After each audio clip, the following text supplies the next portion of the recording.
Thanks for joining us. Make a note of it. Get the snacks ready. This coming Tuesday night at 8:30 on TV 38, our sister station.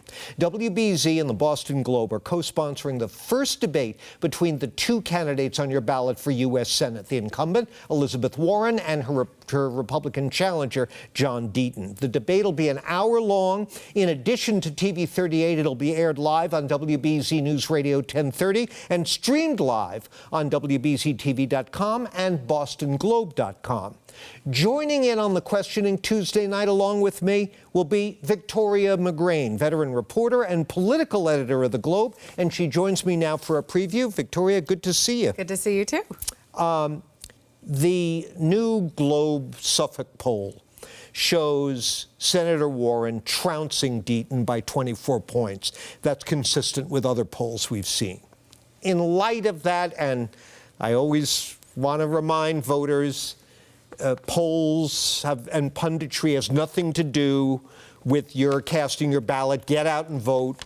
Right. Don't worry about the polls. But in light of that, what do you expect to see from Deaton on Tuesday? I mean, it suggests he's got an insurmountable obstacle. Well, you know, never say never. Yeah. What I'll be looking for to see is if he manages to have a breakout moment. I mean, that's what he really needs. The margin that Elizabeth Warren appears to be ahead in this race suggests that voters see him just as another Republican, even though he is, you know, cutting quite a different profile than Elizabeth Warren's last challenger, Jeff Deal, who is a much more conservative Republican. John Deaton is really trying to put himself forward as sort of the Charlie Baker mold. He's pro-choice, pro-abortion rights, and you know, sort of striking sort of other centrist things. So and says he doesn't support former President Trump. Exactly, yep. Exactly. So we'll sort of see, is he able to kind of have that breakout moment and have people take a second look at him? One thing about your poll that kind of surprised me was Elizabeth Warren's job approval rating is 60%.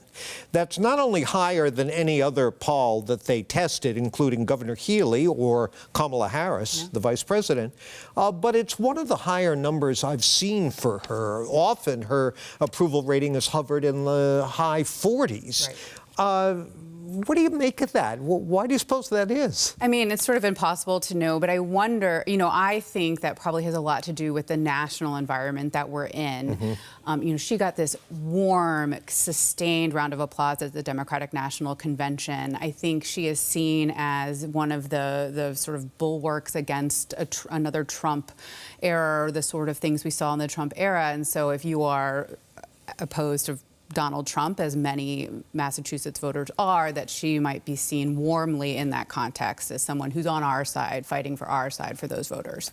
You know, that's a great point. I would add another possible explanation here that voters in Massachusetts for some time now have been a little bit sick of their elected officials running for something else. True. We've had this never-ending string of presidential candidates. Warren finished third in the Massachusetts primary in 2020, which was really a surprise.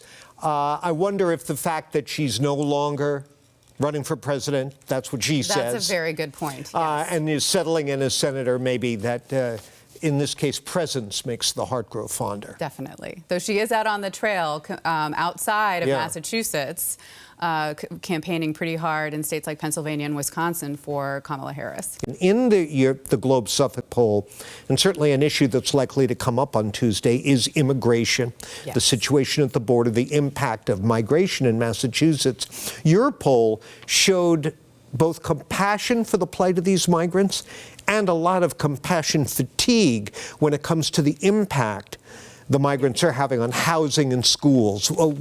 Explain. Well, I just was fascinated. I mean, I felt like the poll really captured just how complex the issue is and just how complex, in turn, people's reactions to it are. As you said, there is a lot of compassion. More than 70% of poll respondents said that they want the state to help. 40-something% thought that Maura Healey's new rules limiting migrants to 5 days in overflow shelters was too strict. But at the same time, there's intense concern about the drain on resources that these new arrivals are having. A lot of voters see a direct connection with new migrants and the housing crisis, saying it's making it harder for people who live here already to find housing, and we already have a terrible housing crisis. So I think it just emphasizes just how hard it is for politicians to navigate this and for regular people to kind of know what the right thing to do is. You know, I hate to, and I think our viewers hate seeing me jump ahead. We've got an election coming up. Let's get through that one first. But Maura Healey's up for re-election in 2 years. Are these numbers on immigration and the migrant crisis a warning sign for her somehow? I think possibly like a flashing yellow light, but I think that's why you've seen her make the moves that she has. I mean, she is navigating a really tricky situation. And one thing to note is voters do not seem to blame her. Nobody seems to know there isn't a majority of blame going anywhere. Congress, the Biden administration are the two that get the most blame from voters in this poll, and Maura Healey doesn't seem to be, sort of in the hot seat on this. There seems to be a lot of understanding that this is a federal issue, that there is a lack of action at the federal level. So, yeah, I mean, she has to navigate it, but so far I think these numbers would suggest she's threading the needle okay. Well, in the meantime, they don't appear, based on the Globe Suffolk poll, to be following her lead on question 2, the ballot question this fall, that will determine whether or not passing the MCAS test continues to be a graduation requirement in Massachusetts.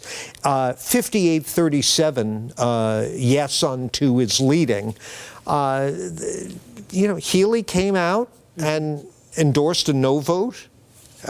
Hasn't really, as far as I can tell, been doing much to promote her position. What do you make of that? Well, I think it's really interesting. Look at the gender divide on that, too. Women overwhelmingly support voting yes on 2. I think what might be happening is it's not that people are blaming Healey or trying to break from Healey. They're not even taking that into account. I think this is a sign that parents are very concerned about the testing culture and really don't feel confident that the way the schools are teaching their children right now is leading to the best results.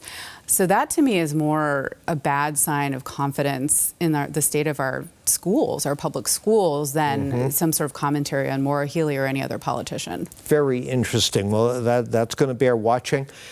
Victoria, that's all our time for today, but we'll have an hour with these 2 Senate candidates on Tuesday night. I'm looking forward to it. Thanks to you and the Globe for partnering with us, and we'll see you then. See you then. Thank you very much, and thank you for joining us right now. Back over to my colleagues for much, much more WBZ News. And don't forget, Tuesday night, 8:30, TV 38, streaming live on the Globe website and on WBZ's website, the U.S. Senate debate, Elizabeth Warren versus John Deaton. Hope to see you then. Thanks very much for watching.